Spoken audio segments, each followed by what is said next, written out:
Today I'm going to talk about the power to conceal. Concealment is when the three veils of the mind, limitation, separation, and doership, are the densest. In a worst-case scenario, mindlessness, heartlessness, and playlessness, as well as ignorance, addiction, and inattention reign supreme. In short, it is a state of intense suffering.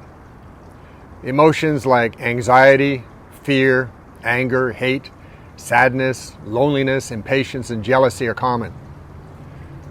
To experience the full intensity of concealment is like hell on earth.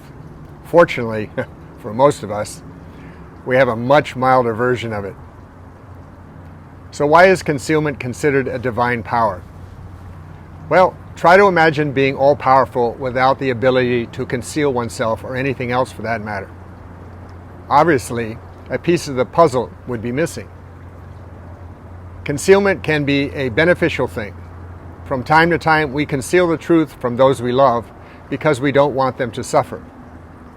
Teachers conceal certain information from their students if they feel the student is not ready to process it.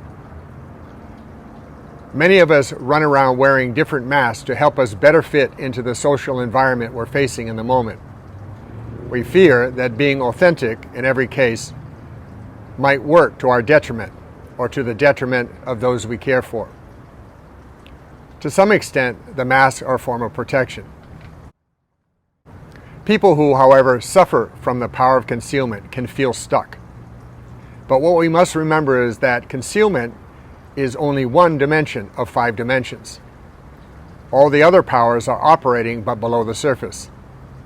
If they weren't, we'd be stuck for all eternity with no way forward. When we begin to develop the other powers, concealment itself may become concealed, which is called the power to reveal. Go figure. So how do we escape from this seemingly darkened dimension? The answer is quite simple. In fact, start to develop mindfulness, heartfulness, and playfulness. Any one of these attributes will do, as they're all interconnected.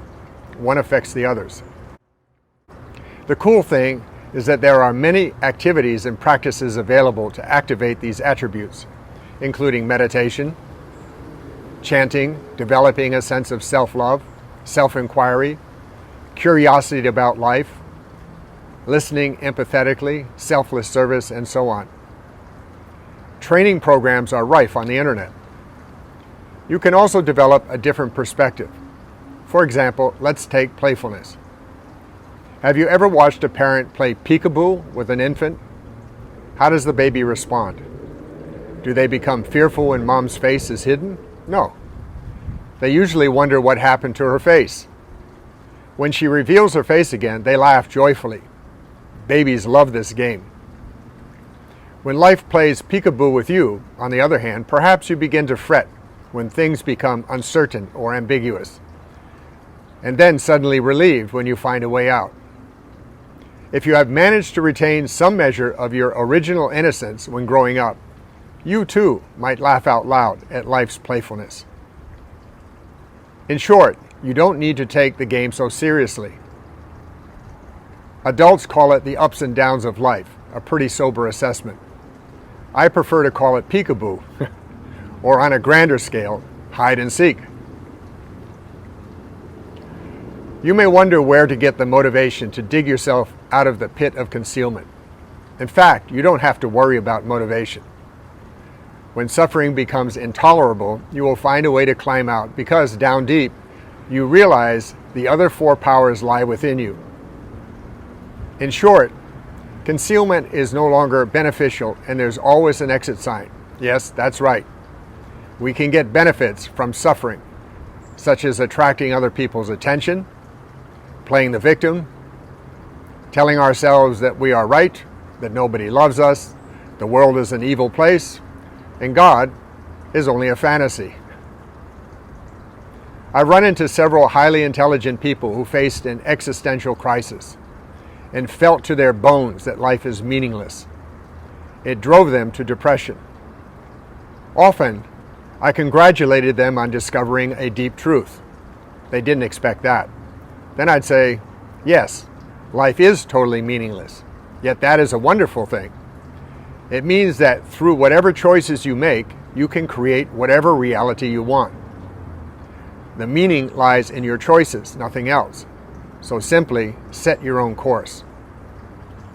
In most cases, the crisis became a great opportunity for them. Occasionally, some preferred to wallow in misery a bit longer, perhaps in an attempt to sound its depths. If they eventually decide to pull out of it, or perhaps help luckily comes along, such people can develop incredible compassion. Such is the nature of concealment. Opportunities abound in this dimension.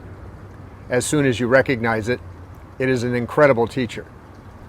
All you need to do is listen to what it's telling you. Perhaps one thing to remember about concealment is that it is the flip side of revelation. Which side of the coin you get may seem random at first, but actually it's your choice to flip the coin in the first place. And what side you get also depends a lot on the previous choices you've made. Some call that karma. On that note, have a great day, everyone. Namaste.